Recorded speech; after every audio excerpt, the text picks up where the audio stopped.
gladiators. The famous fighters of ancient Rome have long been a topic of fascination and intrigue.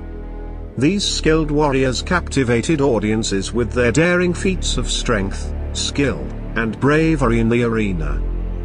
Despite the brutality of their profession, gladiators enjoyed a high status in Roman society, and their stories continue to inspire and entertain us to this day.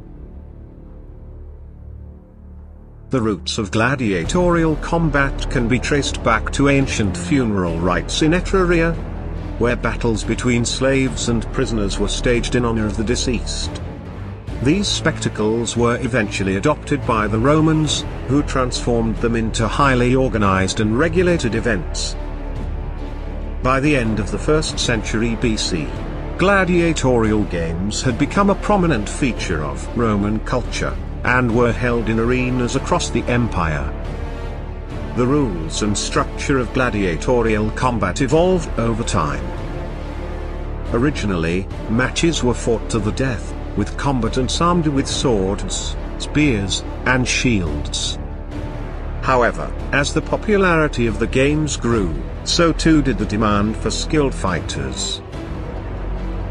As a result, gladiators were trained and equipped with a wide range of weapons and armor, and matches were often fought to a non-lethal conclusion.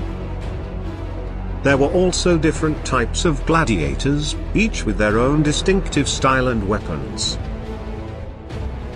Some of the most famous include the Murmillo, who carried a large rectangular shield and a short sword; the Retiarius, who fought with a trident and net; and the Thracian, who used a curved sword and small round shield.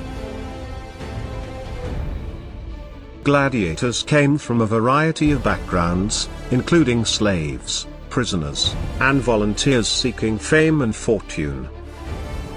Training to become a gladiator was a grueling and demanding process, with recruits subjected to intense physical and psychological conditioning. They were often kept in harsh conditions, fed a limited diet to keep them lean and agile, and had to endure rigorous training regimes. Despite the brutality of their profession, gladiators were held in high esteem by the Roman public. They were viewed as heroes, admired for their bravery and skill in the arena. The most successful gladiators could earn significant wealth and fame, and some even went on to become celebrities in their own right. Gladiatorial games were a popular form of entertainment in ancient Rome, drawing huge crowds to arenas across the empire.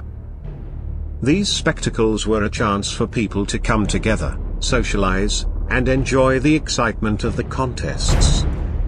The games themselves were highly theatrical, with elaborate costumes, music, and choreography. Matches were often preceded by lavish parades and processions, and the crowds would cheer and jeer as combatants entered the arena. Once the fighting began, the atmosphere was electric. Gladiators would engage in fierce battles, with the crowd cheering and shouting encouragement.